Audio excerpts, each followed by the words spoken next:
Ең оңай десерт дәмі есе тіл үйіреді. Сәлем достар, бұл дәмді асы. Бұл десертті жасап, достарыңызды қуантыңыздар. Оның жасалуы өте оңай. Міндетті түрде жасап көріңіздер. Алдымен шоколадымызды ертіп аламыз. Микроволновкаға ертіп алуға болады. Мен қайнап тұрған суға ертіп алдым. Менде молочный шоколад Альпен Гольд. Сіздер қалаған шоколадтарыңызбен жасауға болады. Үлкен ыдысымызға 2 пачка творогымызды салып, жақсылап араластырып аламыз. Менде творог жүзіммен. Мен жек творогын қолдандым. Бұл творог өте дәмді. Осындай сироптарға, десерттерге өте жақсы келеді. Блендермен езудің де қажеті жоқ. Менде осындай кекске арналған форма. Мен оны шоколадпен жағып, творогымызды салып алдым. Дайын болған десертімізді мұзханаға 15-20 минутқа қойып қоямыз. Әркімнің тоңайтқышы әртүрлі.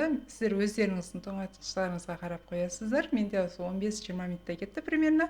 Міне осындай десертіміз дайын болды. Міндетті түрде жасап көріңіздер. Бұл балаларға да үлкендерге ұнайтыны сөзсіз. Достар, каналыма жазылуды ұмытпаңыздар.